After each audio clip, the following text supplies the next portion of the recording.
Ok, vimos. Pues bueno, a ver. Ok, acuérdense que es ciencia, ¿sí? Cómo generar conocimiento. Acuérdense que ciencia es el conjunto de conocimientos que se obtienen mediante observación y experimentación, ¿ok? Eso nos lleva a pues lo que es el método científico. El método científico, pues ya vimos que es observar, hipótesis, experimentar y conclusión. Observar, pues es analizar ah, pues todo lo que pasa a nuestro alrededor en los fenómenos naturales, físicos y químicos. Hipótesis es más que nada, pues como darse una idea de por qué pasan las cosas, qué pudiera estar pasando.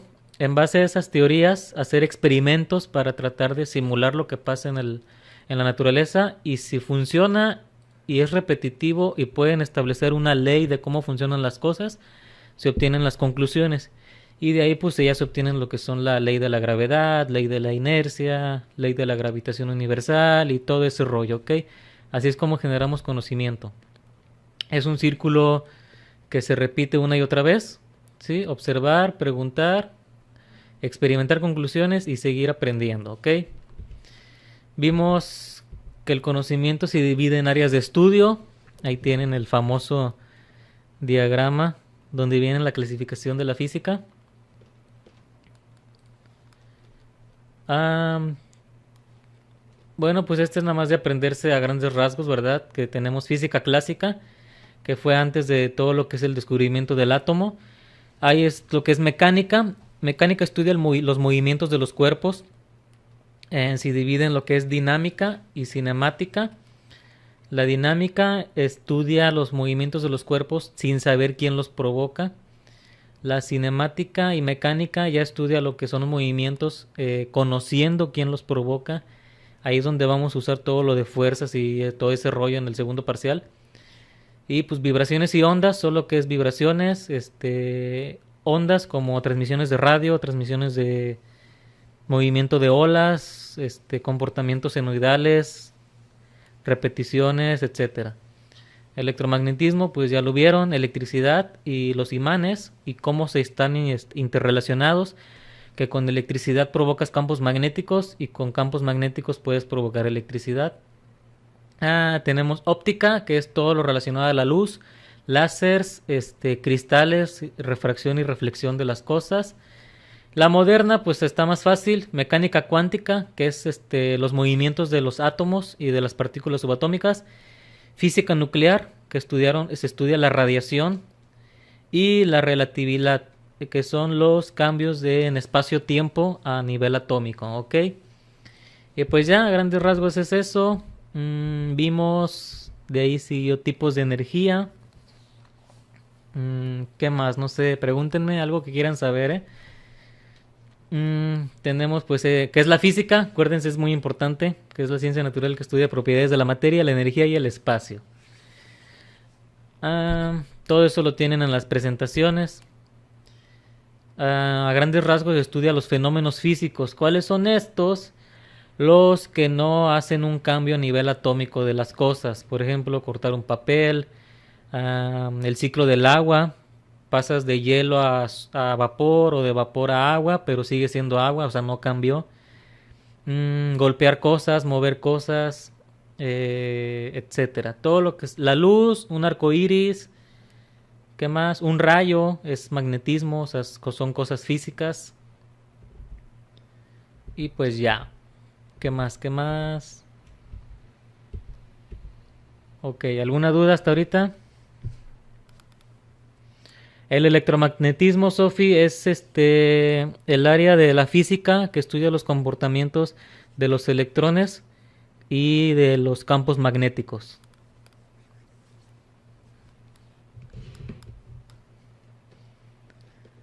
Puntos extra a los que están aquí. No, hombre, pues si hagan todavía que les hago el favor.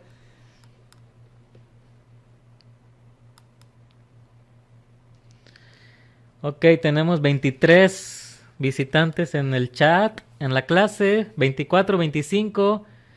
Todavía hay 5 personas que no quieren pasar. Son 31 en el grupo, ni modo.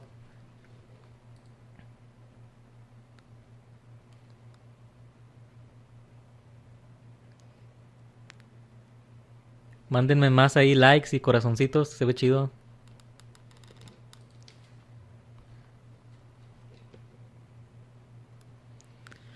$28 personas, espero y todos sean del grupo, si no, otra gente se va a dar cuenta que están sufriendo en el examen. Muy bien, siguiente tema, fuerzas fundamentales. Acuérdense que todo lo que pasa en el mundo físico son fuerzas que pueden generar movimiento o deformaciones de los cuerpos o de las cosas, ¿ok? Sin embargo, hay 4 fuerzas que ya están en la naturaleza. Nosotros como área de estudio solamente nos tocó descubrirlas, observarlas y tratar de entender cómo funcionan. Pero esas ya están ahí, ¿ok? Nadie las desarrolló, ningún científico las hizo. Y esas son la fuerza de gravedad, ¿sí? Acuérdense que la fuerza de gravedad, según Newton, es la fuerza de atracción entre dos cuerpos de diferente masa. Y según Einstein, es la fuerza o es la interacción entre dos cuerpos con diferente cantidad de energía. Einstein descubrió que la gravedad en sí es una alteración en el plano espacio-tiempo en la gravedad, ¿sí? Entonces, cualquiera de las dos respuestas se las puedo tomar como válida.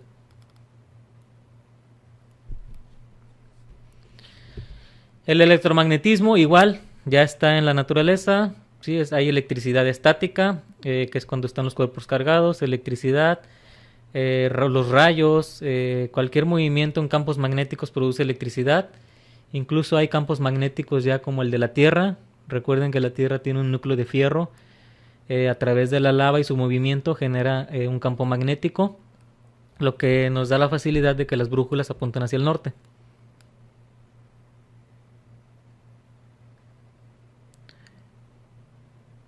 Alteración. Ok. Alteración en la gravedad. Según Newton es la atracción entre dos cuerpos con masa. Y según Einstein es la interacción entre dos cuerpos con energía que producen una alteración entre espacio y tiempo. ¿Qué más? ¿Qué más? Oye, ya me gustó este rollo. Mejor mañana uno de ustedes que ponga el cañón y les pongo el examen desde aquí. ¿A que no?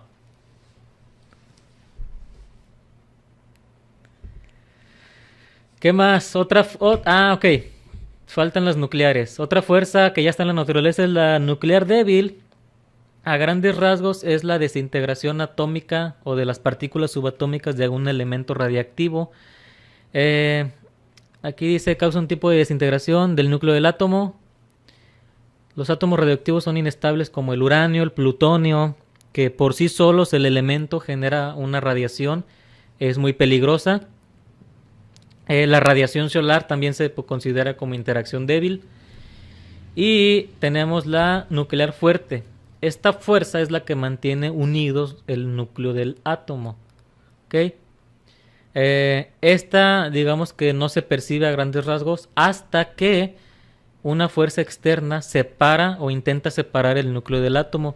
Es lo que se conoce como fisión nuclear. Cuando agregas una partícula subatómica o unos protones impactarse con un átomo de uranio, intenta separarse y al separarse genera una gran cantidad de energía y calor. Eso es lo que produce la energía que detona una bomba atómica. La fisión nuclear es el método para separar núcleos atómicos y generar grandes cantidades de energía. Con eso mismo funcionan las plantas nucleares. Con el calor generado, calientan agua y obtienen vapor para mover las turbinas. ¿Qué más? ¿Dudas?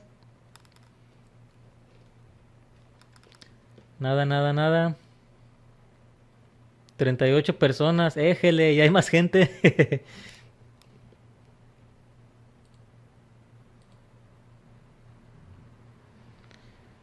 ¿Dudas, dudas? ¿Vamos bien?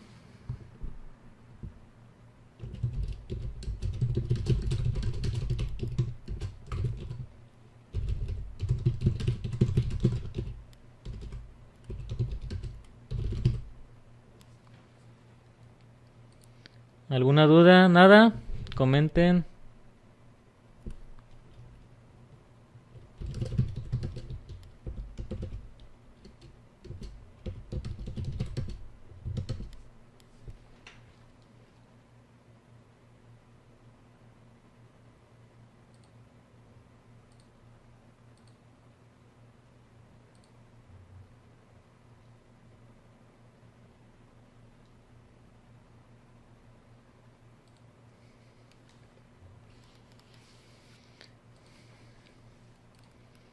Ya, conversiones. Aguántame. Bueno, vámonos rápido. ¿Qué más?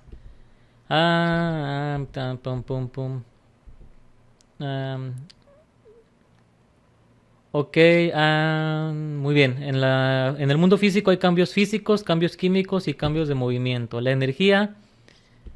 am, ok. La energía pues es la capacidad de provocar un trabajo, ¿sí? O la capacidad de cambiar o de producir cambios en otros cuerpos, ya sea en deformación o en movimiento, ¿ok? Muy bien, vimos tipos de energía, energía mecánica. Recuerden lo del efecto invernadero, los tipos de energía renovables que pudiéramos entender, energías químicas, que es la de los alimentos. Tipos de energías, ok, esta es la buena. La energía, acuérdense, la ley de la conservación de la energía dice que la energía no se crea ni se destruye, solo se transforma. Partiendo de estas cuatro, de las cuatro fuerzas que vimos al principio, esas ya están ahí. A raíz de estas cuatro, las aprovechamos para convertirla en energías más útiles, ¿ok? Como energía térmica. Ok, esta es termosolar. Energía térmica en realidad es termosolar. Es aprovechar los rayos del sol para calentar algún líquido o algún aceite para transmitir calor. Está la energía solar, que aprovecha los rayos del sol para provocar electricidad. Hidroeléctrica, aprovecha las caídas de agua, como en las presas. Energía eólica, el movimiento del viento para mover turbinas. Biomasa, utiliza materia orgánica o desperdicios orgánicos para provocar gas o algún otro combustible. Mareomotriz, utiliza el movimiento de las olas para provocar movimiento en turbinas o pistones. Nuclear, utiliza el calor de la fisión o de la radiación para provocar vapor y mover turbinas. Y la geotérmica es igual, meter sondas con agua hacia cierta profundidad donde la temperatura de la tierra provoca vapor y igual mover turbinas. Acuérdense que el chiste, la energía más importante que utilizamos es energía eléctrica, ¿ok? Y entonces todo se transmite en tratar de mover turbinas para provocar electricidad. Bueno, ahí en el PowerPoint tienen transformaciones, fuentes de energía renovables, no renovables, combustibles fósiles. Este es importante, acuérdense los ciclos de transformación de energía. Acuérdense que yo les pongo ahí ciertos aparatos o ciertos elementos donde me tienen que decir de cuál a cuál energía pasaron. Por ejemplo, una celda solar pasa de energía solar a electricidad. Y si pones un foco, de electricidad a energía luminosa. Si pones un micrófono, de electricidad a energía sonora, y así. Okay, entonces ustedes tienen que pensar y descubrir qué transformaciones se provocan en cierto aparato que yo los voy a poner en el examen. ¿Qué más? Magnitudes.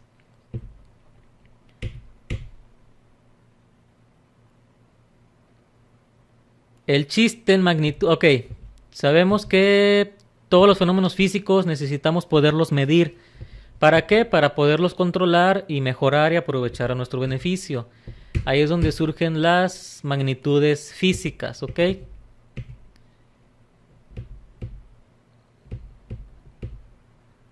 Y ahí está. La magnitud es cuando ya estableces un valor numérico a cierto fenómeno físico, ¿ok? Para establecer valores. Tenemos las magnitudes fundamentales, recuerden, son las que solamente se expresan con su valor numérico y su símbolo, ¿ok? Tenemos las principales, longitud, masa, tiempo, temperatura, metro, kilo, segundo, etcétera, ¿ok? Eso ya lo pueden ver en el PowerPoint.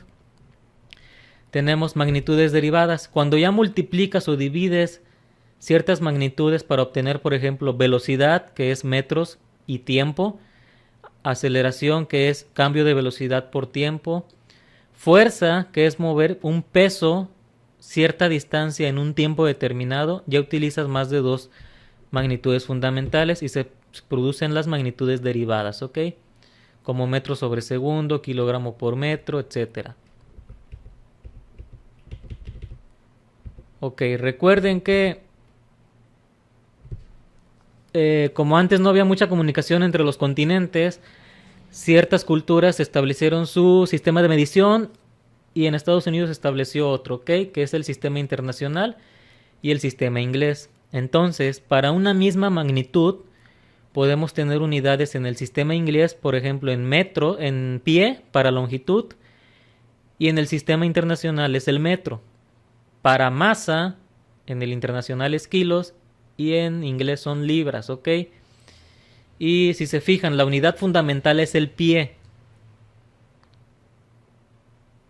Y por ejemplo en área, que igual son metros, en internacional son pies, pies cuadrados, pies al cubo, pies sobre segundo, para velocidad, etcétera, ¿ok? Entonces esos son importantes. Son las más comunes para que se las aprendan por ahí. Muy bien. Ahora, para una misma medida podemos tener valores en sistema inglés y sistema internacional. Ahí es donde empieza la conversión, ¿ok? ¿Cómo debemos convertir de una unidad a otra? Para eso necesitan las tablas de equivalencias, ¿sí? O tratar de acordarse de las más comunes. Aquí tenemos, por ejemplo, el centímetro. En su equivalencia es 0.01 metros. Son 0.39 pulgadas o 0.032 pies, ¿ok? Para masa igual. Si estás en kilos y te piden libras, por ejemplo, 1 kilo son 2.2 libras o 35.71 onzas, ¿ok? La onza es para unidad de peso, no es para metros, ¿ok? Para metros es pie.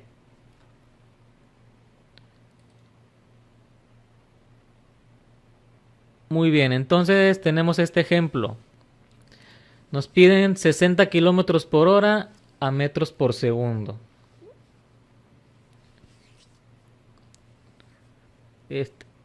No te desesperes, Rafa, les voy a poner ahí las equivalencias.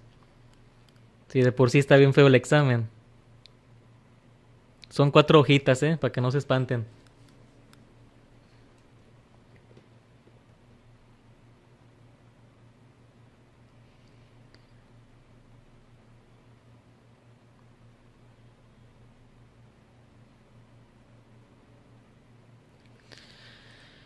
Muy bien, transformación de unidad. Tenemos 60 kilómetros por hora. Hay que expresarlo en metros por segundo, ¿ok? La manera más fácil es ubicarlo en formas así de fracción, ¿se acuerdan? Por ejemplo, obtenemos la unidad que queremos convertir, 60 kilómetros sobre hora. Eso de kilómetros por hora es una magnitud derivada, por eso es una división. Kilómetros divididos en 3 horas, ¿ok? Ahora, muy bien. 60 kilómetros por hora hay que multiplicar por la conversión. Por ejemplo, 1 kilómetro se pone abajo, porque acuérdense que queremos eliminar kilómetros con kilómetros, ¿ok? 1 kilómetro se pone abajo y su equivalencia en la unidad de metros lo ponemos arriba. Después, si la h de horas está aquí abajo, 1 hora lo ponemos arriba y su equivalencia en segundos lo ponemos abajo. ¿Por qué? Porque queremos pasar de kilómetros por hora a metros por segundo. Y ya algebraicamente, matemáticamente ya saben que, por ejemplo, kilómetro con kilómetro se elimina, h con h se elimina y ya nos queda una multiplicación de fracciones directa sencillita, ¿ok? 60 por 1000, 60.000 metros. Y abajo, pues 1 por 1 por 3600, 3600. Lo único que nos resta es hacer la división matemática y ya obtenemos la equivalencia ya expresada en metros por segundo, ¿ok? Y aquí tenemos los valores. 1 kilómetro vale 1000 metros y 1 hora 3600. El problema decía, bueno, 60 kilómetros, ¿cuántos metros por segundo son? Y aquí está. Muy bien, ¿se captó o no? ¿Quién está mandando caritas enojadas? ¿No quiere examen o qué?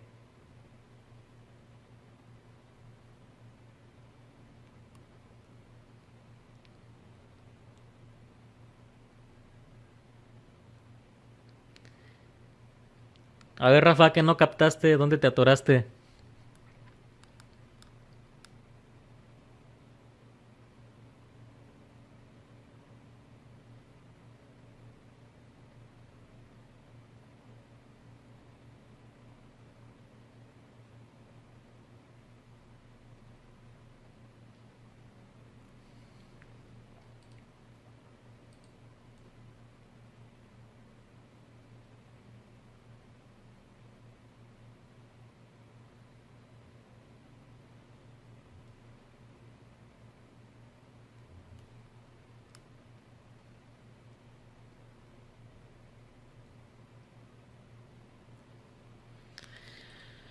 Ah, muy bien, a ver, a ver, a ver. ¿Qué más pudiéramos ver?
Mm,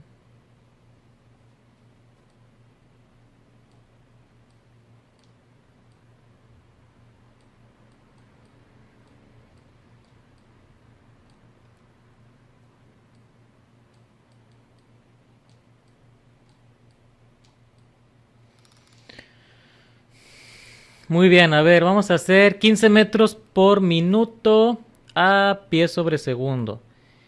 Pues lo ponemos aquí, a ver, 15 metros.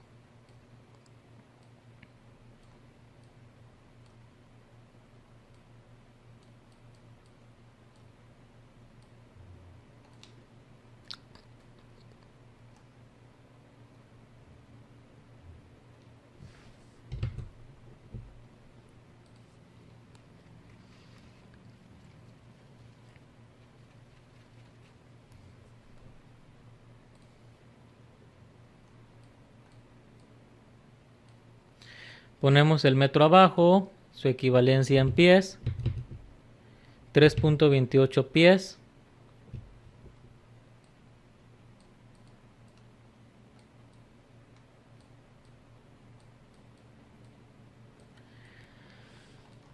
Ok, con esto eliminamos ya los metros y quedamos en pies. Y multiplicamos ahora un minuto sobre... Ah, un minuto son 60 segundos, ¿ok?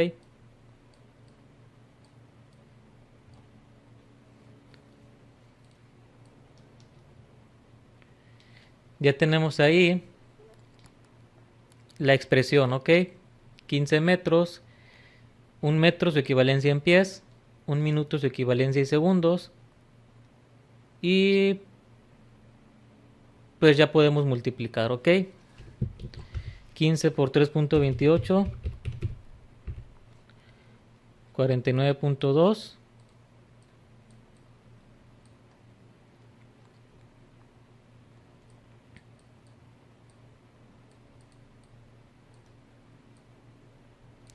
Y en la parte de los minutos, pues es 1 por 60, pues entre 60.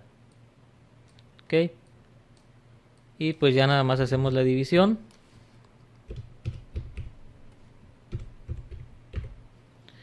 Son 0.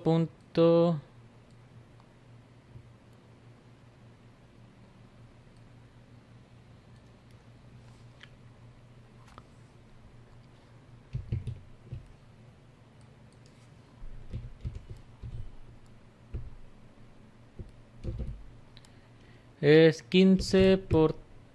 ¿Qué? Ay, espérame, ya se me...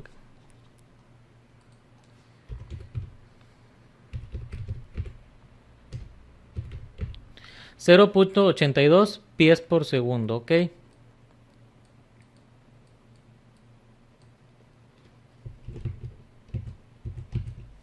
Y ya quedó. Muy bien. ¿Dudas? Viene sencilla en el examen, es una conversión sencilla, ¿ok? No se estresen. Muy bien. ¿Listo? ¿Conversiones? ¿Sí o no?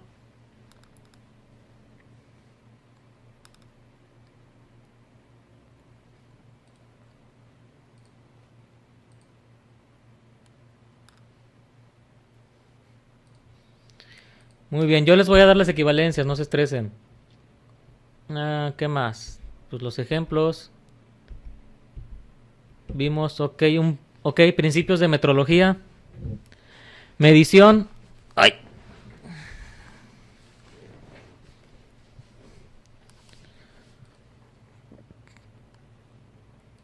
Muy bien, esto es rápido, ¿ok? Acuérdense que, muy bien, ya que sabemos obtener valores de una magnitud física que desconocíamos y podemos convertirla, podemos entonces realizar operaciones que se llama medir. Acuérdense, medir es comparar una magnitud con otra o con un patrón conocido, ¿ok? Por ejemplo, cuando miden con una regla, la regla es un patrón.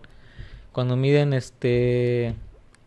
con un termómetro, el termómetro es un patrón de medida para poder obtener valores de alguna magnitud que quieran medir, como pues presión, temperatura, caudal, flujo, pH, todo lo que se les ocurra, ¿ok? Pero entonces, para eso utilizamos instrumentos. Los instrumentos normalmente no podemos confiarnos a la primera. ¿Por qué? Porque nos pueden dar ciertos valores erróneos. Y vimos los conceptos de precisión y exactitud, ¿ok? La precisión de un instrumento es qué tan cercanos dar los valores entre una medición y otra. Si tú mides 10 veces, a lo mejor te da a las 10 veces aproximadamente el mismo valor. La exactitud es que el valor que te da el instrumento es realmente parecido al valor real. ¿Ok? Entonces aquí tenemos las imágenes.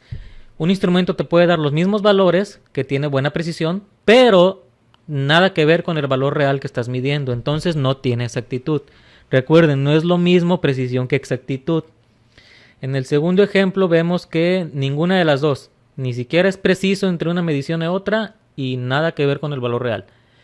Y por último, este es un instrumento muy bueno, tiene buena precisión entre cada medición y te da valores muy cercanos a la realidad. ¿Qué pasa cuando no son muy confiables? Se provocan los errores de medición.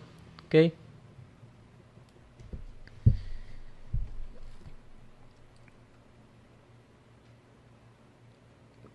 Vimos dos tipos.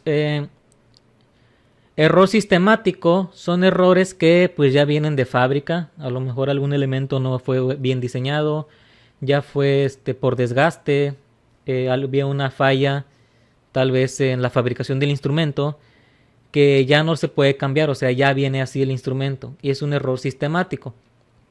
Los errores circunstanciales, esos sí los puedes controlar. Esos son cuando se provocan, por ejemplo, si mediste mal, si estabas triste porque la novia te cortó y no quisiste medir bien, si mediste temperatura afuera cuando hacía frío, si mediste electricidad cuando estaba lloviendo. O sea, te van a dar, una es peligroso para empezar y la otra te va a dar valores muy fuera de la realidad. Y eso fueron provocados por errores circunstanciales, por el clima, mala vibración, ambientes muy hostiles, presión, o acuérdense del factor mono, ¿sí? El monito que no supo medir o cómo se calibraba el instrumento y obtuvo una mala medición, ¿ok?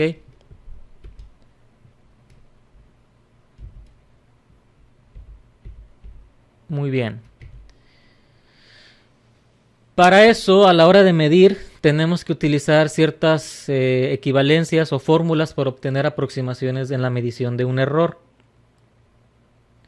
Entonces tenemos valor promedio. Este sí viene en el examen, viene en cálculos, ok. Yo les voy a dar una tabla con medidas así aleatorias. Y pues ustedes tienen que obtener el valor promedio, desviación media, error absoluto y error relativo y porcentual, ok.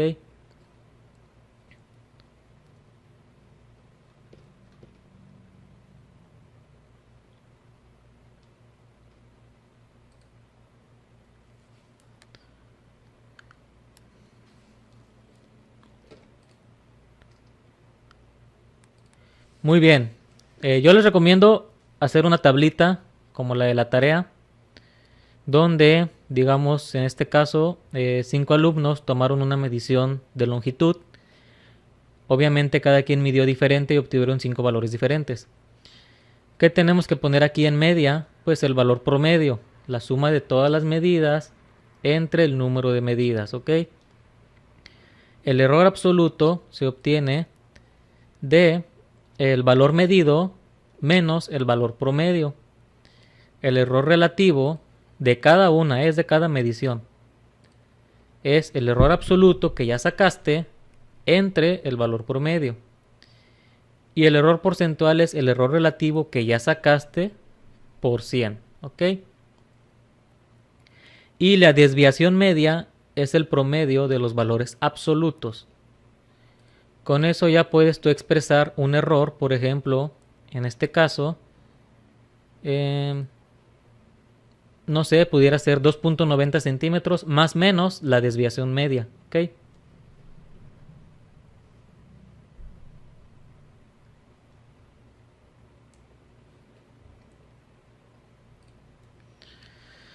¿Qué más? ¿Dudas?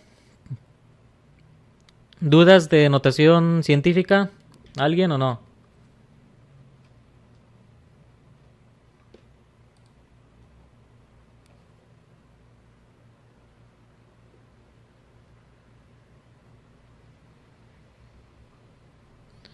Ah, ok, se escribe más menos con la desviación media porque, por ejemplo, en este caso, calculaste, no sé, el alumno César obtuvo 2.89, 2.90, 2.91. Sacas el promedio, supongamos que es 2.91, pero ese es el promedio. Tú tienes que escribir más menos la desviación media que obtienes aquí, ¿ok? Es una manera de expresar de que esta medida que tú escribiste no es la real, puede que tenga un poco para hacia arriba o un poquito hacia abajo.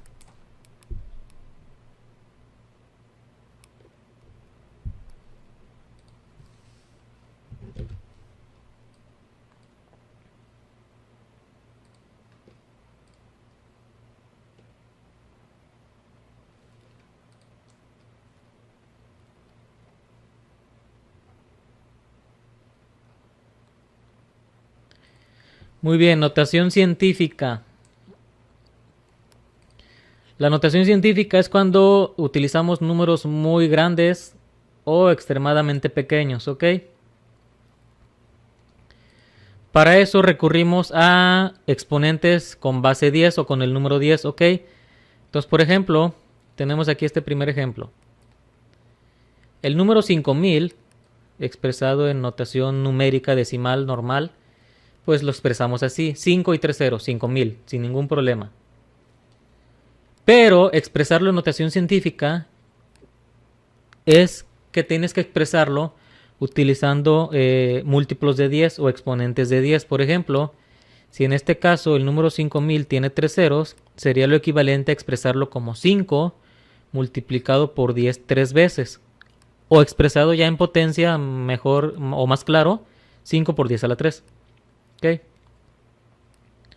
Otra forma de verlo más sencillo es de que la notación científica es la manera en que tú puedes mover el punto decimal de un número para expresarlo en diferentes cantidades, ¿ok? Entonces, por ejemplo, tenemos el número .006. Si moviéramos el punto a la derecha para dejarlo en un valor de 6, tendríamos que expresar que estamos multiplicando por 10 a la menos 3, o sea que nos movimos del lado izquierdo hacia el lado derecho. .006 es igual a escribir 6 por 10 a la menos 3. ¿Por qué? Porque imagínense que aquí al lado del 6 dejamos el puntito. Si lo queremos volver a pasar a decimal, sería como moverlo hacia la izquierda 3 veces. 1, 2, 3. ¿Ok? Entonces, si se les hace más fácil así, piensen en la notación científica como la manera de mover el punto para cambiar la expresión de una cantidad.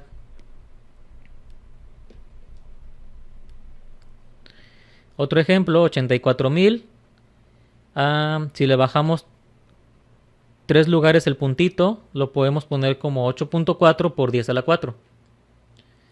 El número .00009 lo corremos 1, 2, 3, 4, 5 lugares para dejarlo en 9. Entonces hay que expresarlo por 10 a la menos 5, ¿ok?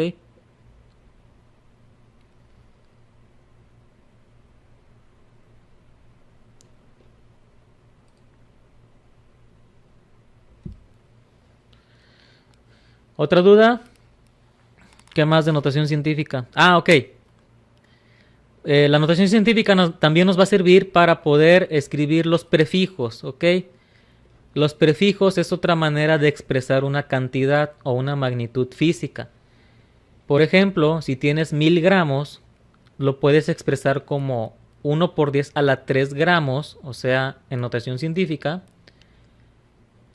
O buscar el prefijo equivalente. Por ejemplo, si sabemos que es 10 a la 3, su prefijo más adecuado sería kilo.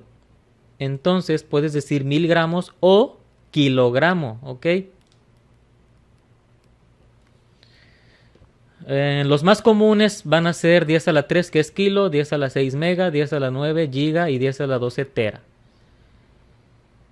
Hacia abajo, si son más pequeños que la unidad, pues 10 a la menos 1 deci, 10 a la menos 2 centi, 10 a la menos 3 mili, ¿ok?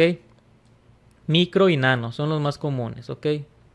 Entre todos esos pueden estudiar para mañana, los demás no.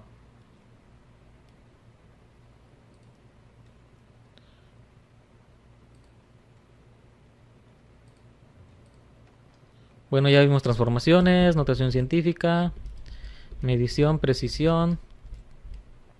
Y ya viene lo bueno, magnitudes vectoriales, ¿ok?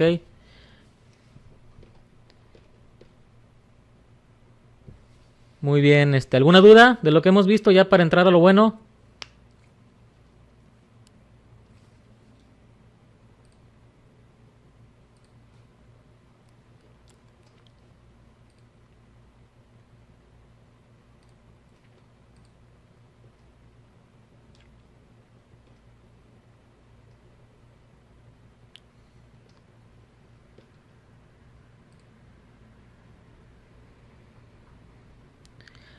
Sí, es cierto, cifras significativas. Espérenme. ¿Dónde quedó eso?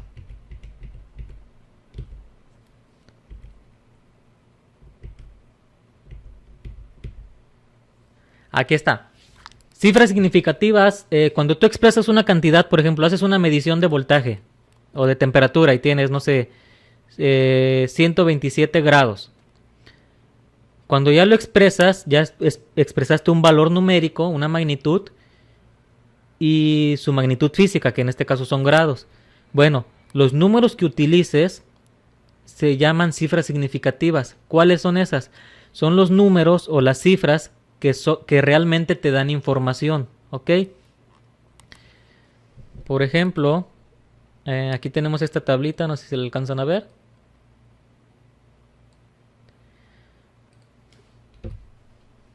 Tenemos un valor, una medición, ¿verdad? 38.65. Las cifras significativas son las que realmente te dan un valor. Por ejemplo, en este caso son 4. Son 4 números que realmente sí significan algo. Aquí 0.325. El 0 a la izquierda no se considera, el punto sí, pero el 0 a la izquierda no se considera, o sea, no nos asigna información. Yo bien le pudiera poner aquí 5 ceros, punto 325 y sería la misma medición. Los únicos que me dan información son el 325, entonces son 3 cifras significativas. ¿Ok? Aquí abajo igual, punto 0.0000425 es una medición muy pequeñita por abajo del 1, pero solamente el 425 me da información, ¿ok? Ahora, hay ciertas reglitas para poder descubrir las cifras significativas. Ah, los ceros entre dos números, por ejemplo aquí, 2.085, ese sí se toma en cuenta. Ese cero sí entra como cifra significativa. Los ceros a la izquierda no se consideran. Para números mayores de 1, los ceros a la derecha también se consideran como cifras significativas, ¿ok? Entonces, no tiene pierde. Solamente vean qué números realmente te están dando información. Y la cantidad de números, esas son las cifras significativas, ¿ok? No son los prefijos ni nada de ese rollo, ¿ok? Ni los exponentes de notación. Solamente es cuántas son. Muy bien, con eso ya estamos. Y nos vamos a vectores. Ahora sí, ya no se nos pasa nada. ¿Cómo van?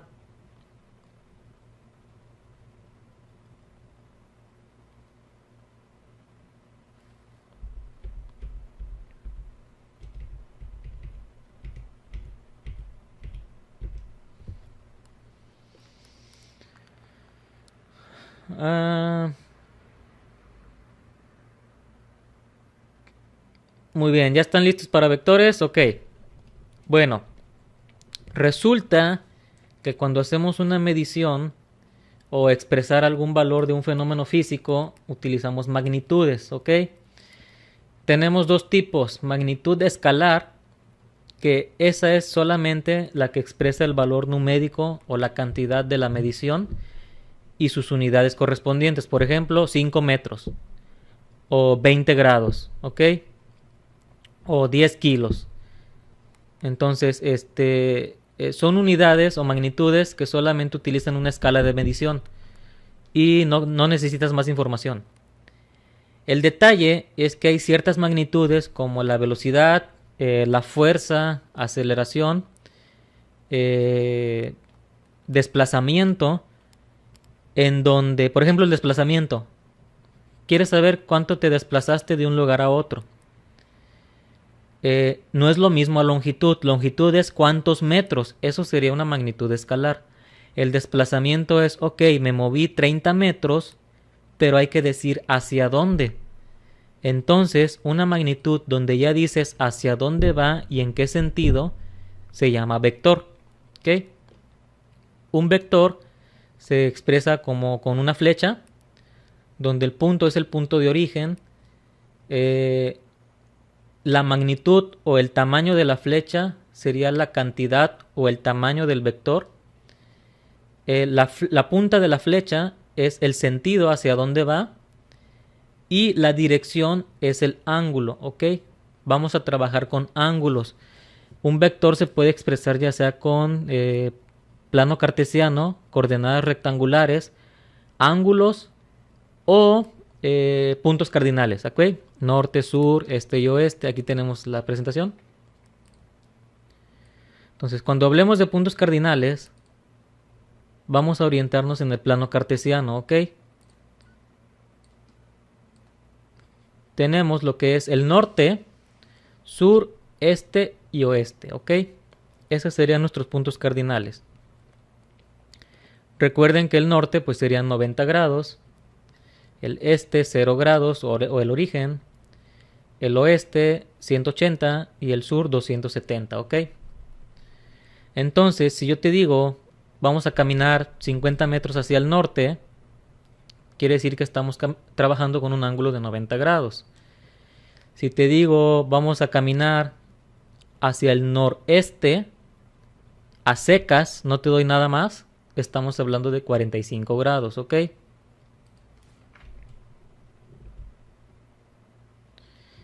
Recordamos lo que es las coordenadas rectangulares, los ángulos.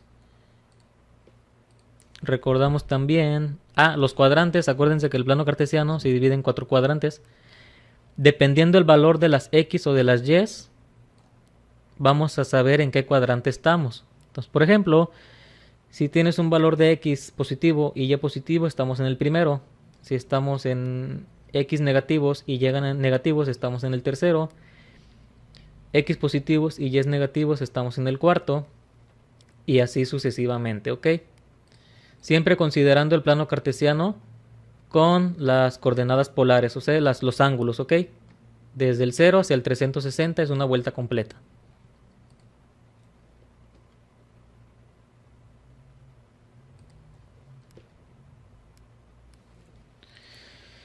Muy bien.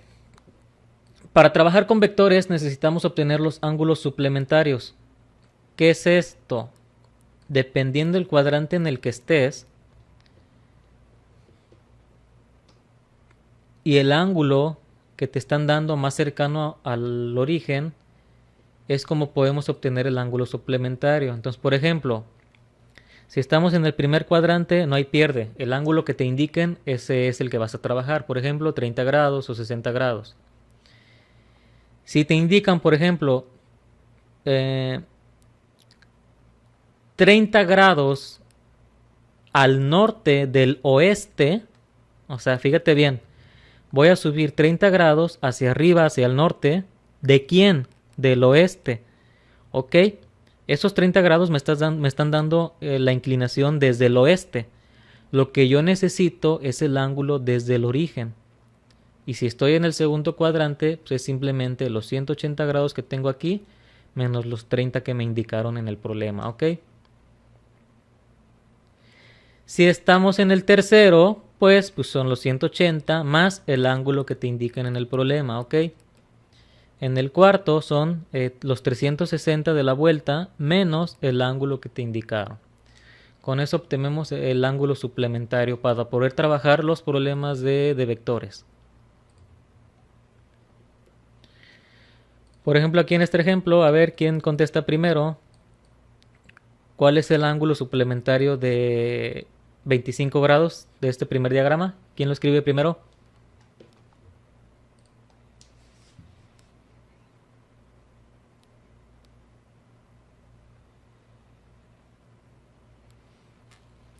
$125. ¡Ea! Muy bien. ¿Qué pasó? Pues estamos en el segundo cuadrante. Yo necesito el ángulo suplementario, todo este desde el origen. Entonces son 180 menos 25. ¿Ok? Ah, no, espérame, no son 125.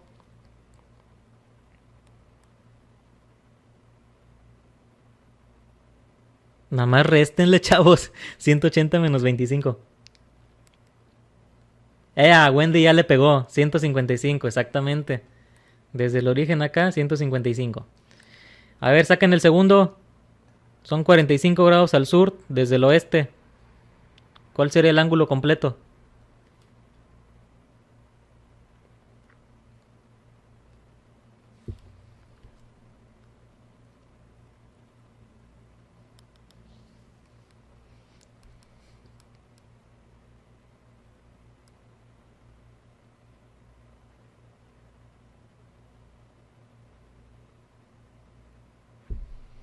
No, ya estamos con el segundo ejercicio.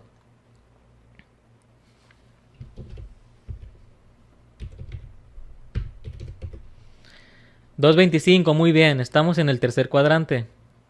Y el tercero, a ver, el de 60 grados, sáquenlo. Estamos en el cuarto cuadrante. Hay que sacar toda la vuelta esta.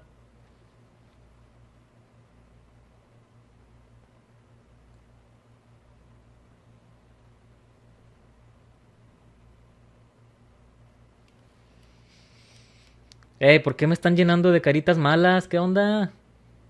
Motívenme.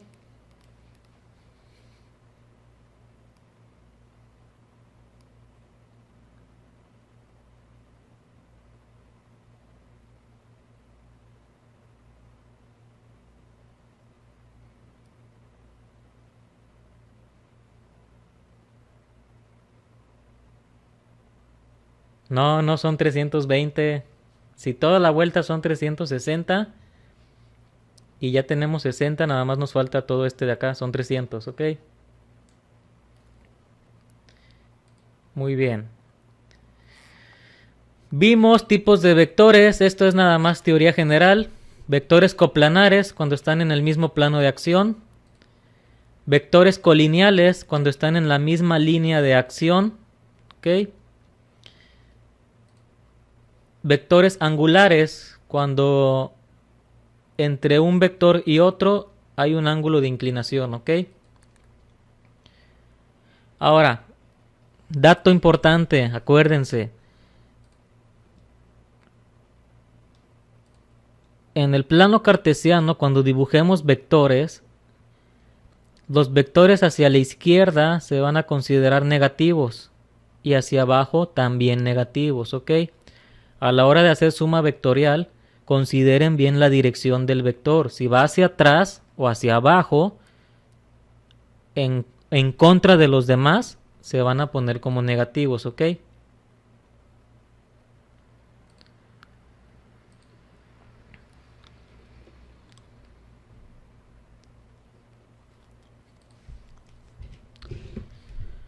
Muy bien.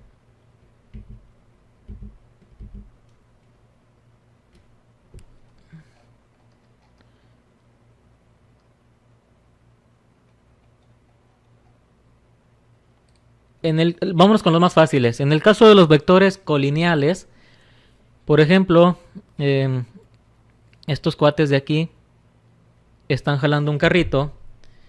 Tenemos F1, una chica jalando con una fuerza que le ponemos F1 y otra chica jalando con una fuerza F2 y el chavo está jalando con una fuerza F3, ¿ok? Están en la misma línea. El chavo jala a la derecha, las chavas jalan a la izquierda. Como aquí no hay ningún ángulo entre los dos vectores, estamos trabajando, déjenme aquí dibujar, si pusiéramos aquí un plano cartesiano,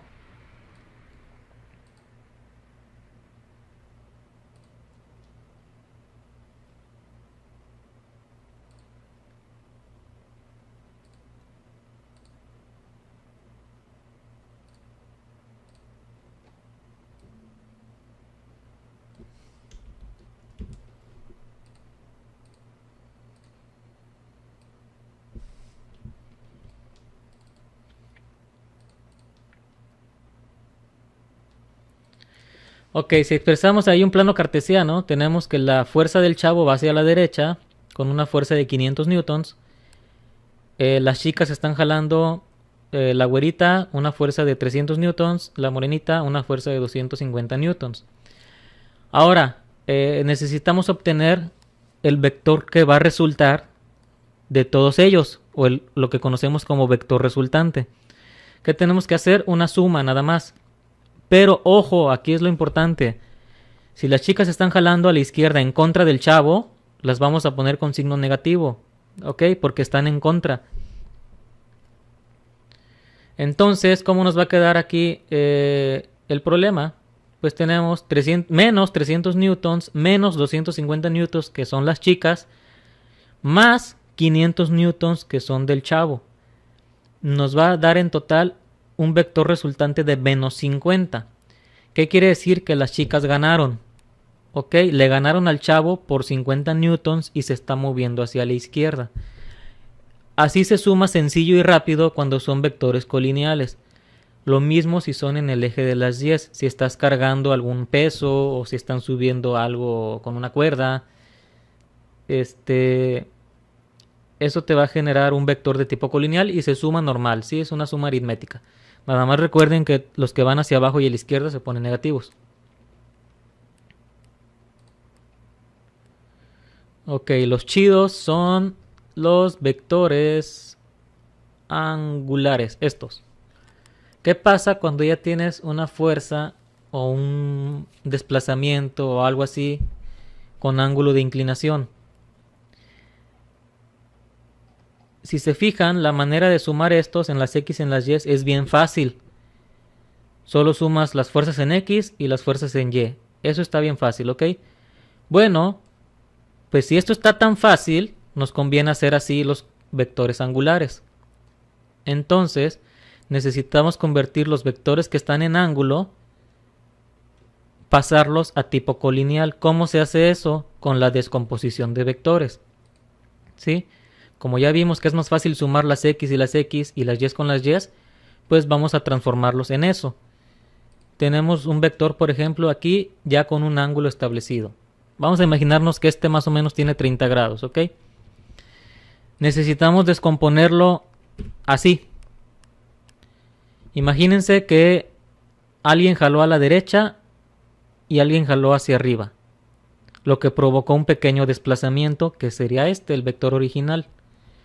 Entonces, de un vector que tenemos así, con 30 grados, hay que desbaratarlo en dos para saber qué tanto de ese vector está en X y qué tanto de ese vector se fue a Y.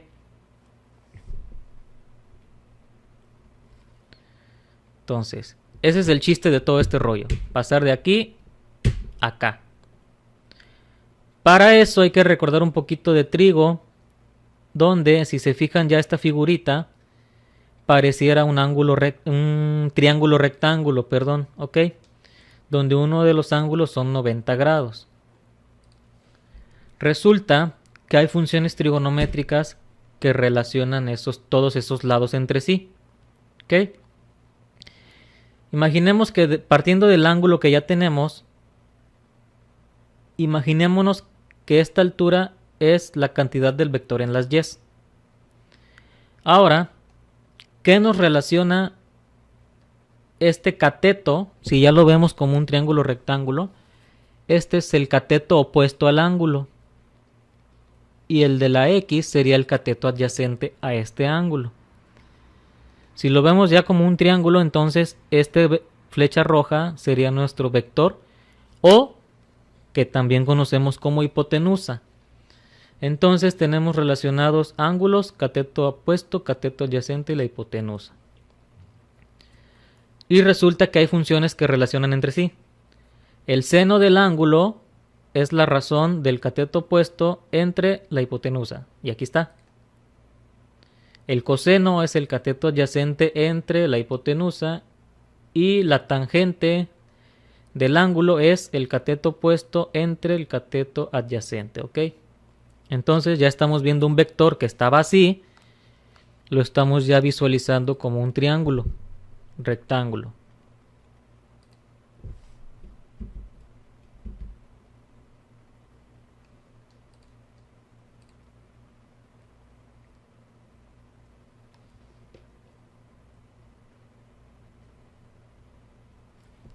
¿Vamos bien? ¿Dudas hasta aquí?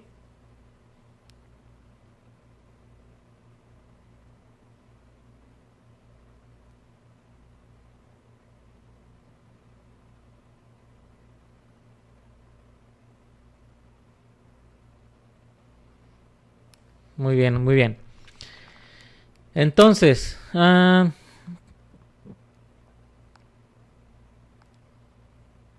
muy bien.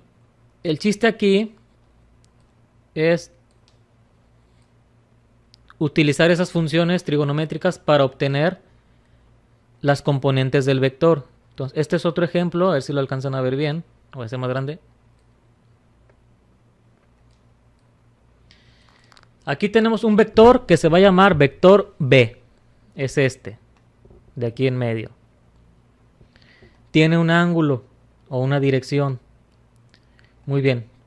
Hay que desbaratarlo en sus componentes. O sea, este vector bien pudo salir de un vector en X y otro tantito que se fue a los vectores en Y, ¿ok? Recordamos entonces que coseno del ángulo, este que está aquí, es la división de Bx o de vector en X entre la hipotenusa, que sería el B. Y aquí tenemos la formulita, coseno del ángulo igual Bx entre B. Y en la parte del cateto opuesto es el seno. Seno del ángulo sería su componente en Y, que es este, entre la hipotenusa, que es el vector, ¿ok? Ahora, lo que queremos saber es cuánto vale Bx y cuánto vale By. Entonces despejamos, ¿sí? De estas ecuaciones que tenemos aquí arriba, despejamos Bx y By. Y entonces ya nos quedan las fórmulas que vamos a utilizar nosotros. Estas de aquí.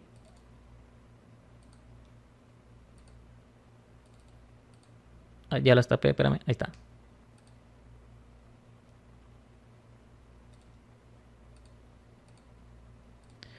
Estas son las chidas, ¿ok? Nos van a dar un vector en el problema. ¿Cómo voy a saber cuánto vale su componente en X? Bueno, multiplicando la magnitud del vector por el coseno del ángulo que nos den en el problema, ¿ok? Y así vamos a saber cuánto mide esta flecha de aquí abajo en X. En las Y, si queremos saber cuánta parte del vector se fue a la Y, pues es la magnitud del vector por el seno del ángulo, ¿ok? Y ya tenemos estas dos componentes. Quiere decir que ya desbaratamos este vector en X y en Y.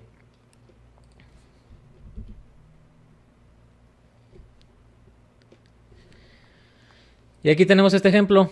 Muy bien, tenemos un vector 30 grados al norte del oeste. Para poder trabajar los cálculos necesitamos el ángulo suplementario, que es el de aquí, todo este desde acá. Entonces serían 180 menos estos 30 nos darían 150 grados, ¿ok? Entonces nuestro ángulo real con el que vamos a trabajar serían 150 grados. Es el que va del origen hasta acá. Y ahora sí, ¿saben qué? Necesito que este vector, necesitamos descomponerlo en su componente en X y su componente en Y. Para las X simplemente es la magnitud del vector, que vale 100 por coseno de 150. Nos va a dar menos 86.6 newtons, ¿ok? Aquí estamos hablando de newtons porque es un vector de fuerza. Con eso ya sacamos este de las X. Nos falta el de las Y. Son los 100 newtons por seno de 150. Y ya nos quedan los 50 newtons, ¿ok?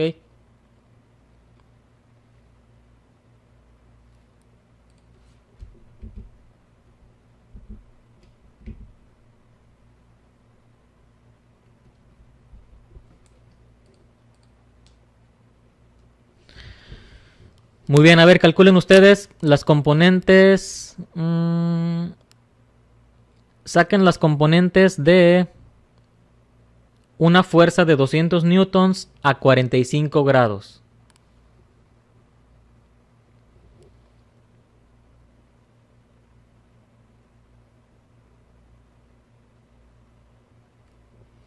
A ver quién contesta primero. Tenemos un vector de 200 newtons a 45 grados. Desbarátenlo en sus componentes X y Y. Necesitan usar estas formulitas.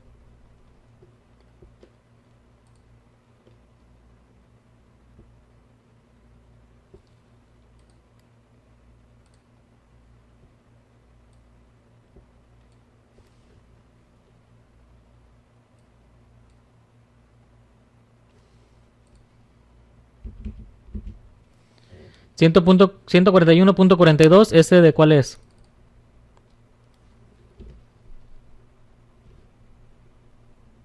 Exactamente, muy bien, 141.42, los dos, porque estamos a 45, ¿ok? Ahora, saquen el de 60 metros a 164 grados.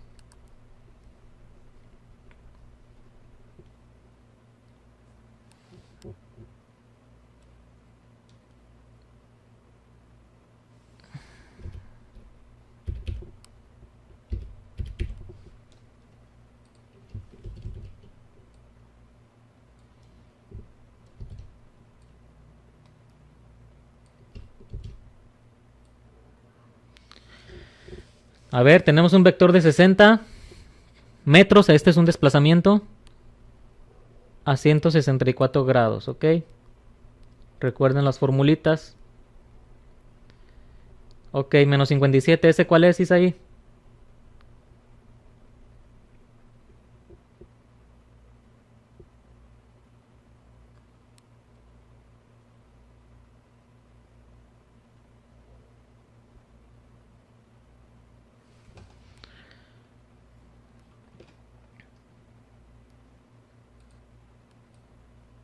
Ok, menos 57 punto algo, ya no me acuerdo. Ya se me perdió el chat ahí.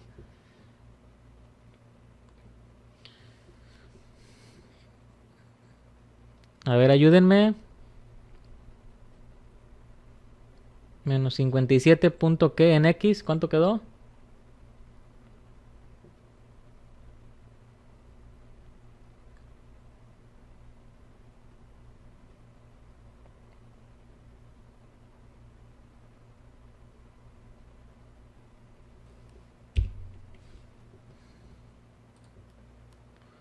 Muy bien. ¿Y la componente en Y cuánto les dio?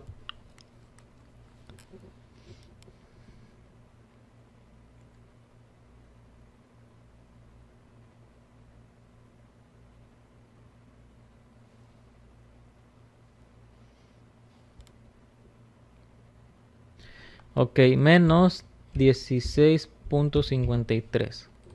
Muy bien, ya con este ejemplo seguimos trabajando.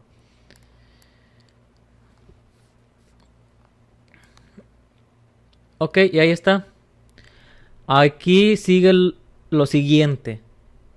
Este vector, vamos a dibujarlo, para verlo mejor.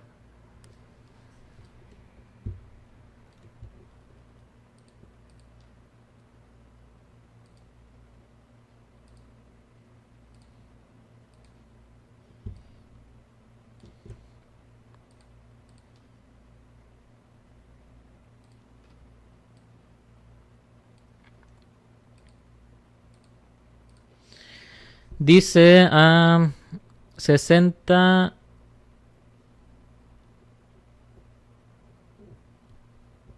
A ver, espérame, algo está mal. No tiene que ser negativo. ¿Por qué? Porque fíjense, 60 metros a 164 grados. Quedaría algo así, más o menos. Por ahí así, imagínenselo, más o menos así.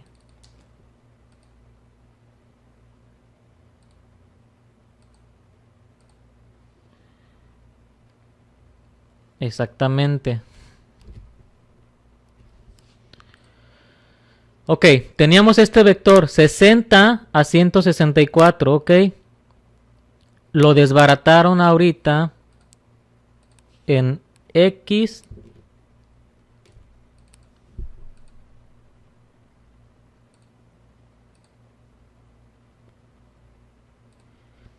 que es la flecha verde, y les dio menos 57.6. Tiene lógica, ¿por qué? Porque dio negativo, o sea que en las X estoy hacia la izquierda. Y el otro se nos fue hacia arriba, pero es más pequeñito.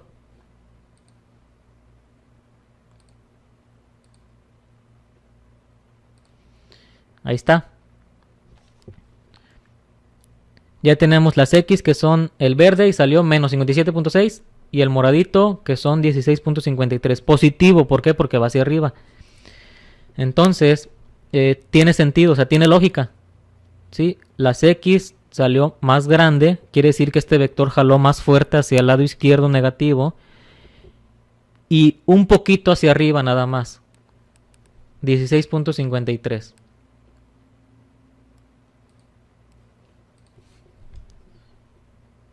Muy bien. Ahora, ya el último tema porque ya me quiero dormir.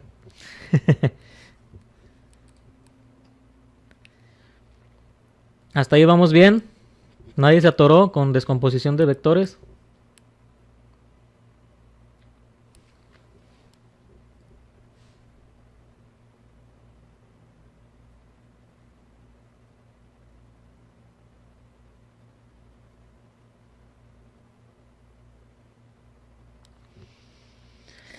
Ya me dio sueño. Sería una pena que no les enseñe suma vectorial.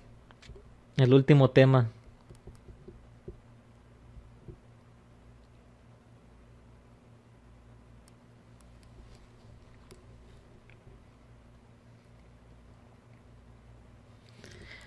Muy bien. Resumiendo, tenemos un vector, lo tenemos que desbaratar en sus componentes, usando el seno y coseno. Eso ya lo dominaron bien. ¿Para qué nos va a servir eso? Porque recuerden que es más fácil sumar vectores que están en X y vectores que están en Y. Por eso lo desbaratamos, para poder entonces sumar quiénes están en X y quiénes están en Y. ¿Cuándo voy a usar la suma? Cuando tengo más de un vector trabajando. Por ejemplo, este es ejemplo. Imagínense que tenemos una estaca, ¿sí? Sujetando a lo mejor una carpa, no sé, una tienda de campaña. Y hay 3 cuerdas jalando de esa estaca. Si dibujamos un plano cartesiano de donde está esa estaca enterrada, tenemos que una cuerda va a jalar hacia el lado derecho con una fuerza de 50 newtons.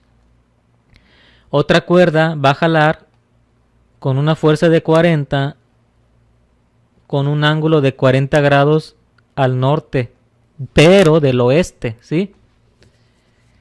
Y la otra cuerda va a jalar hacia abajo con un ángulo de 52 grados al sur del oeste. Fíjense bien cómo está dibujado. Entonces imagínense que tengo una estaca y tres cuerdas están jalando ahí. ¿Ok? Muy bien. Como ya vimos que es más fácil sumar estos, pues entonces vamos a desbaratarlos todos estos tres vectores en sus componentes de X y sus componentes de Y. Y hacemos la tablita. Yo les recomiendo que hagan esta tablita. Les va a ayudar bastante, ¿sí?, en el examen. Entonces, según el problema que yo les ponga, número 1, dibujen el diagrama para que se orienten bien cómo van a estar los ángulos, ¿ok?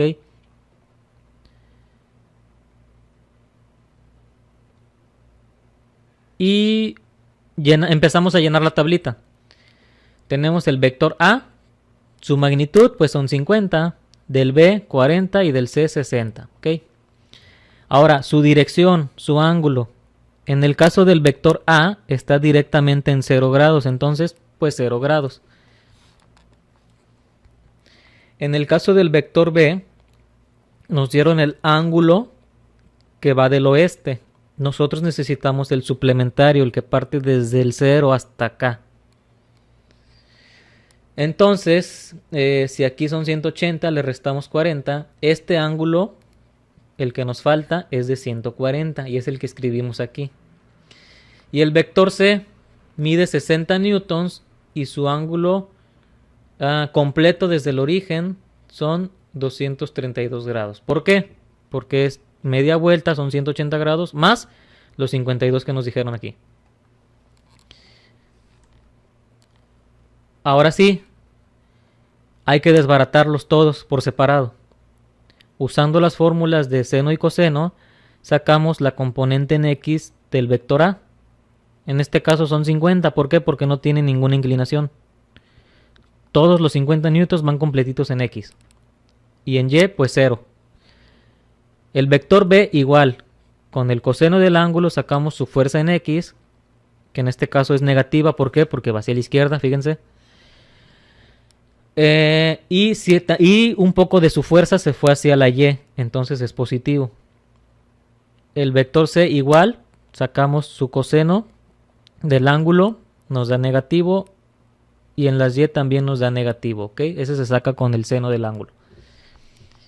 Y ya, hasta este punto desbaratamos los tres vectores, ¿ok?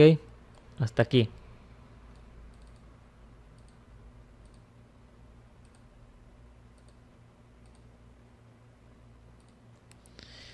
Ok.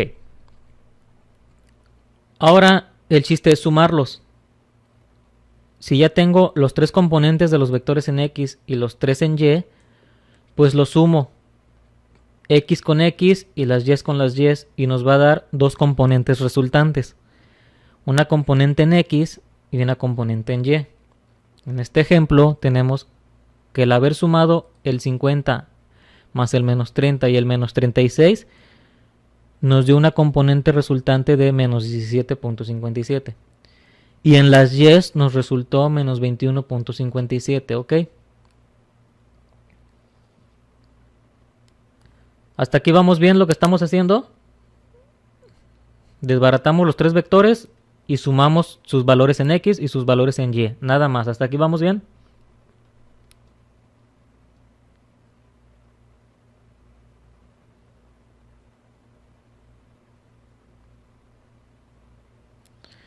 Muy bien.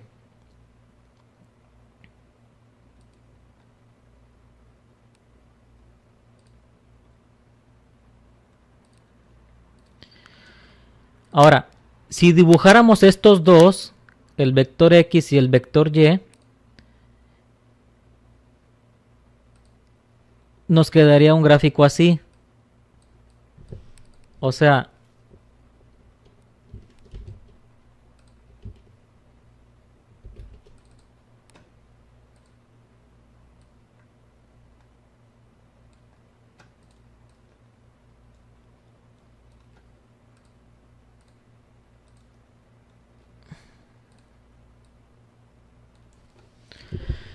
De haber tenido tres vectores diferentes, después de hacer la suma, nos quedan nada más dos componentes, en X y en Y. Quiere decir que entonces nos quedaron como el gráfico de aquí arriba, un vector en X y un vector en Y. Ahora, ya para terminar el problema, necesitamos sacar el vector resultante, ¿sí? De todos estos tres que ya sumamos, hay que sacar el vector resultante. Y se usa el teorema de Pitágoras. ¿Por qué? Recordando que lo estamos imaginando como un triángulo rectángulo. Tenemos el cateto opuesto, que es el valor en Y que sacamos aquí, y el cateto adyacente, que son los valores en X que tenemos aquí. Y lo que no conocemos es el vector. Recordando el triángulo, es la hipotenusa, ¿sí? Tenemos el cateto opuesto, ya lo sabemos, el cateto adyacente también lo sabemos, pero nos falta la hipotenusa. Y el teorema de Pitágoras dice que en un triángulo rectángulo, el cuadrado de la hipotenusa es igual a la suma del cuadrado de los catetos. Si despejamos la hipotenusa, la fórmula completa es la raíz cuadrada del vector en X, que ya sacamos de aquí, al cuadrado, más el vector en Y al cuadrado, ¿ok? Y con eso obtenemos la magnitud del vector. Todavía no sabemos en qué ángulo está, nada más sabemos cuánto mide. Entonces, de haber tenido tres fuerzas jalando la estaca, al sumarlas nos vamos a encontrar con el vector resultante, ¿sí?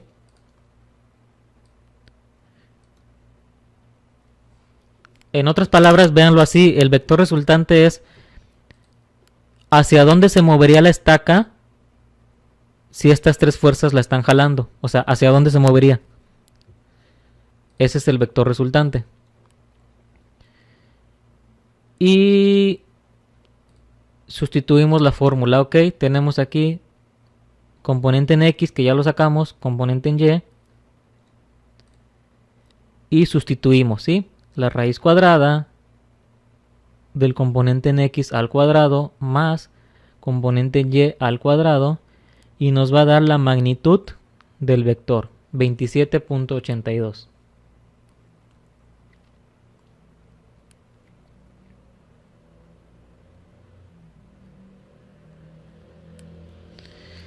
Y con eso ya sabemos cuánto mide, pero no sabemos hacia dónde va. Nos falta saber a qué ángulo está. Para eso utilizamos la otra función tangente. Recordando la formulita, sabemos que la tangente de un ángulo es igual al cateto opuesto entre el cateto adyacente, ¿ok? Ahora, vector en X ya lo sabemos y vector en Y también. Lo que no sabemos es el ángulo, entonces despejamos la fórmula y nos quedaría que el ángulo es igual tangente a la menos 1 o tangente inversa de componente en Y entre componente en X, ¿ok? Y con eso obtenemos el ángulo del vector que estamos sumando.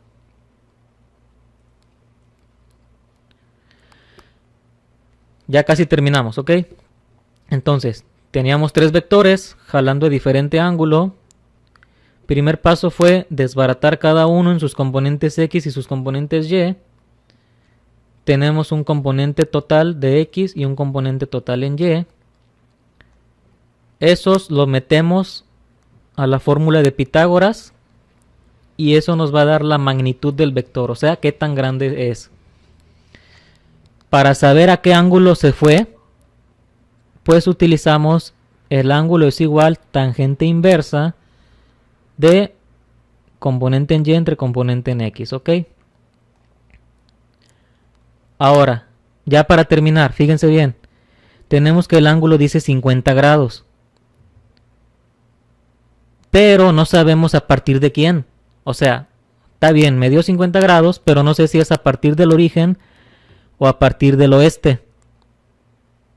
¿Cómo me voy a dar cuenta en dónde está ese ángulo? Con los signos de mis componentes que saqué. Fíjense bien, la componente en X es signo negativo y la componente en Y también es negativo. Ah, entonces estamos hablando que estamos en el tercer cuadrante, ¿sí? Y el ángulo que acabamos de sacar corresponde a este pequeño ángulo desde el oeste. Para sacar el ángulo completo real del vector sería, si estamos en el tercer cuadrante, son 180 grados más el ángulo que acabamos de sacar.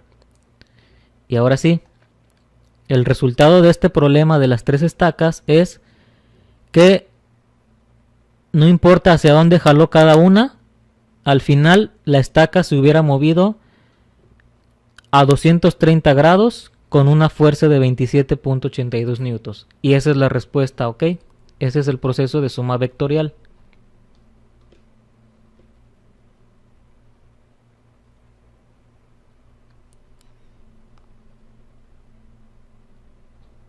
A ver, ¿dudas otra vez? ¿Dudas? Es que me distraje viendo el PowerPoint.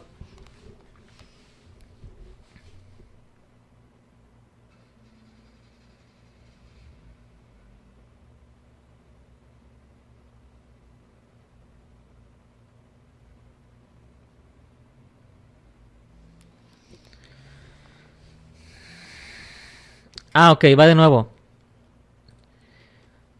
Después de sustituir en Pitágoras, eso nos va a generar el vector, la magnitud, o sea, cuánto vale el vector, la magnitud. Para saber hacia qué ángulo se movió, hacia qué ángulo está, utilizamos la tangente inversa, ¿ok? Es el ángulo es igual a tangente a la menos 1 del componente en Y que ya sacamos entre el componente en X que ya también sacamos. ¿Ok? Eso nos va a generar un ángulo. En este ejemplo es de 50 grados. El problema es que todavía no sabemos si son 50 grados desde el cero o 50 grados desde el oeste. ¿Sí? ¿Cómo voy a saber en qué cuadrante me estoy moviendo? Con los signos de las componentes que sumamos. ¿Sí? Si vemos aquí, la componente en X tiene signo negativo. Y la componente en Y también. Y en un plano cartesiano, si las X son negativas y las Y también, quiere decir que este vector anda moviéndose en el tercer cuadrante, ¿sí? Ahora, ¿cuánto va a valer ya el ángulo ya finalmente? Pues son los 180 grados más el ángulo que acabamos de calcular, ¿sí? Y nos va a dar un total de 230 grados, ¿ok? Entonces, la respuesta del problema es, el vector resultante es 27.82 newtons con un ángulo de 230.83 grados. Y con eso ya hicimos una suma vectorial de tres vectores angulares. ¿Dudas? ¿Alguien más? Ya son 10:40.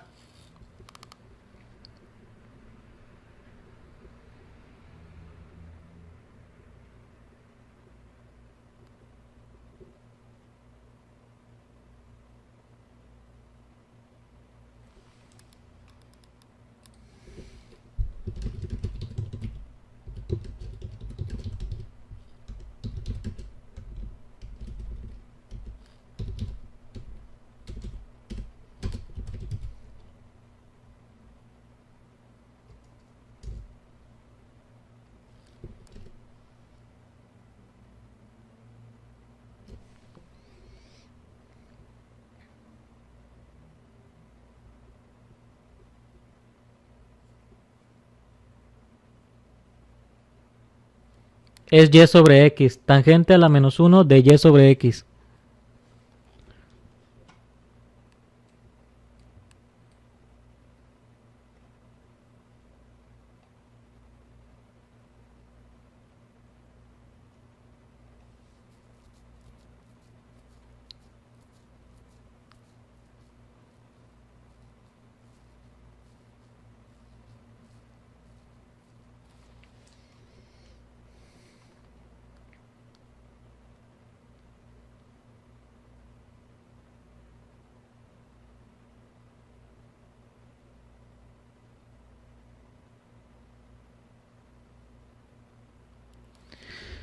Muy bien, sería todo. O no sé si quieran ver método gráfico. También va a venir. Pero ese está fácil.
Va, vamos a hacer el mismo ejemplo para ver si nos da más o menos igual. Fíjense bien, tenemos estos tres vectores, ¿ok? Vamos a hacerlos. Vamos a ver, ok.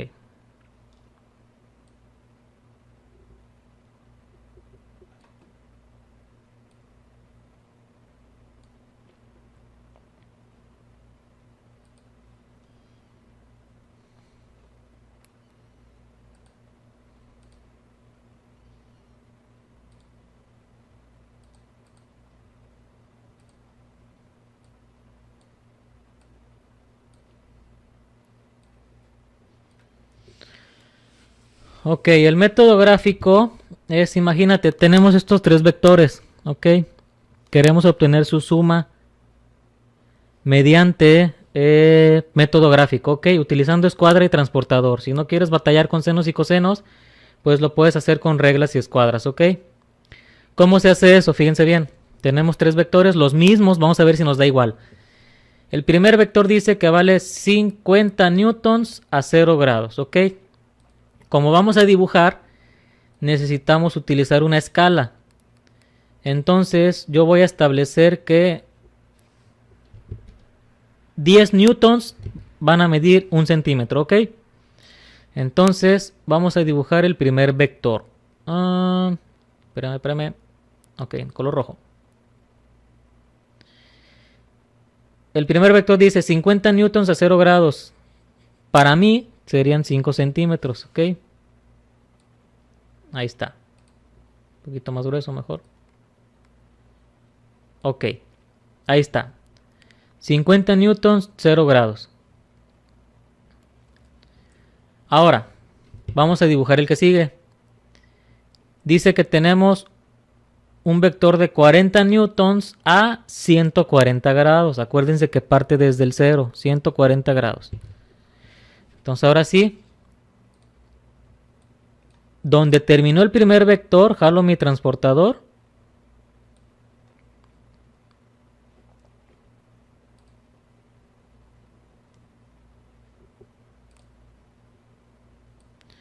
Y medimos los 140 grados, ¿ok?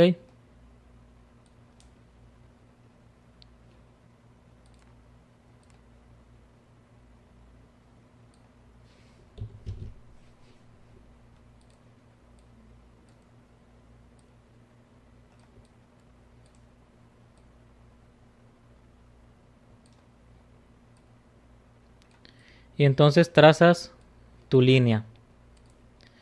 Donde terminó el primero, trazamos el siguiente. Y como son 40 newtons, para mí son 4 centímetros. Entonces sería 1, 2, 3, 4. Más o menos por aquí así.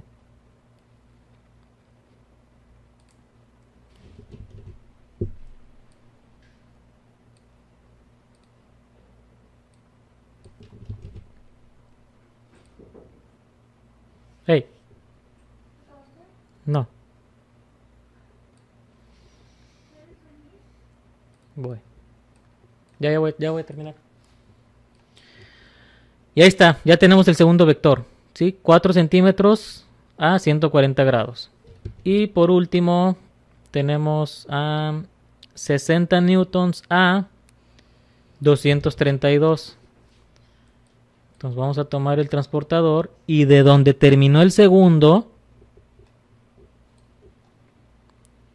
estoy usando la escala de 10 newtons es igual a 1 centímetro.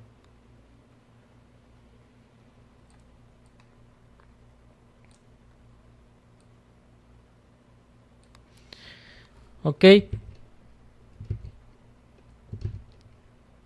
Entonces dice que son 52 grados desde el oeste, ok. Vamos a ver. Son 52 grados. 1, 2, aquí.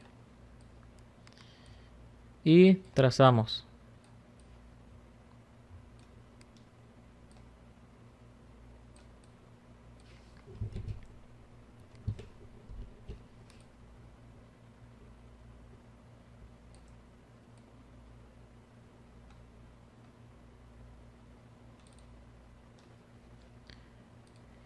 Y como son 60 newtons, pues para mí son 6 centímetros, ok. 1, 2, 3, 4, 5, 6.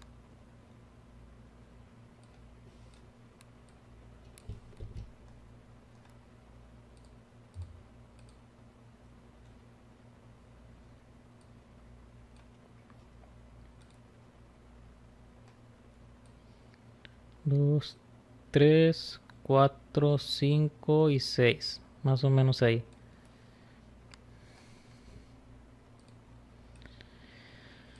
Y ya, entonces ya dibujé mis tres vectores.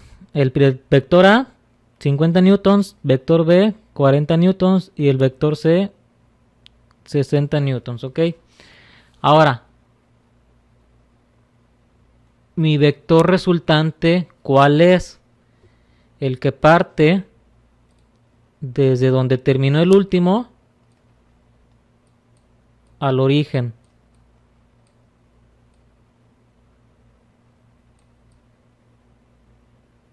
¿Ok?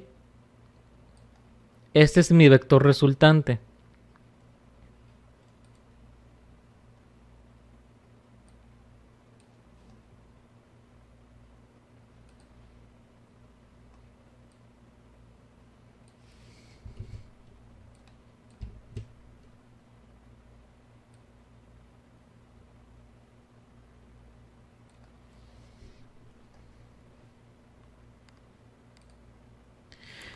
Y ahora sí, como estamos midiendo gráficos, pues nuestro vector resultante va a ser lo que mida en centímetros. Entonces aquí más o menos, ya está un poco chueco, pero más o menos son 1, 2, 28, no, 2.8 centímetros. Y si estamos con la escala de que un centímetro vale 10 newtons, más o menos son 28 newtons.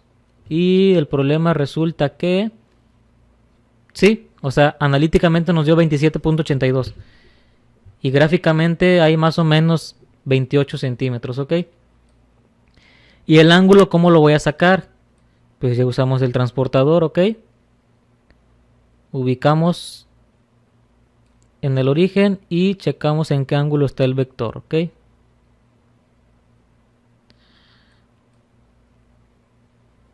Y tenemos que son 45 grados desde el oeste. Le sumamos los 180 de acá arriba. Y nos da que el ángulo está en 225 grados. Entonces, gráficamente sacamos que el vector vale 28 newtons a 225 grados.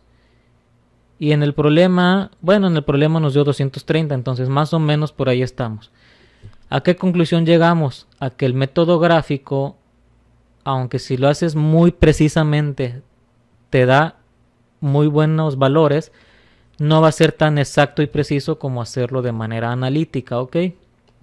Entonces, en el examen vienen un problema y hay que resolverlo de los dos métodos, ¿ok? Método analítico y método gráfico.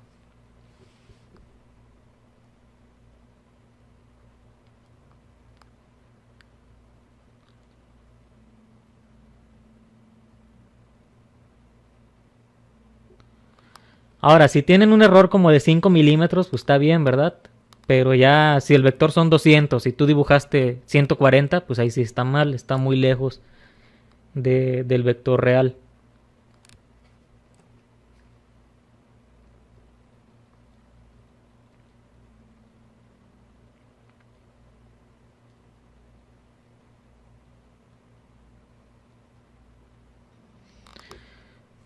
Pero el chiste es que el error está en milímetros, ¿eh? No vayan a hacer errores tan grandes ahí todos chuecos. Bueno, con esto terminamos, no sé, dudas. ¿Qué les pareció la clase? Ya me gustó este rollo. ¿Cómo ven? ¿Está chido, no?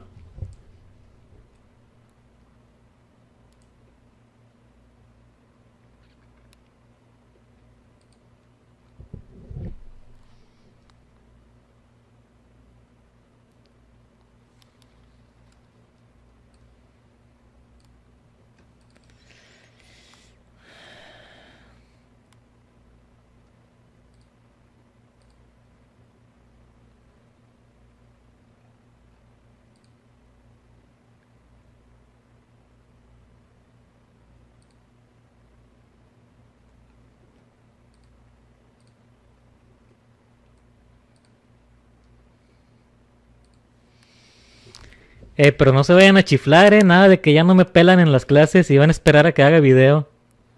Pónganme atención. Esto es igual nada más para repasar el examen.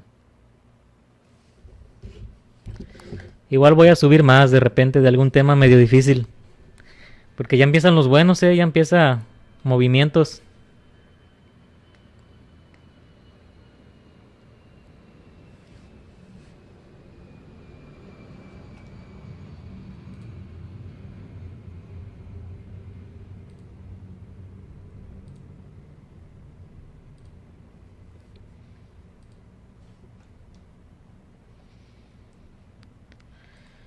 Ok, lo chido es que el video se queda guardado, así que pues ahí después lo comparten. Aunque el chiste es que les sirva para mañana, ¿verdad? Porque ya mañana ya ni modo. Pero bueno, no sé. ¿Algo más? Comentarios, sugerencias, traumas psicológicos. Si no, pues ahí le dejamos.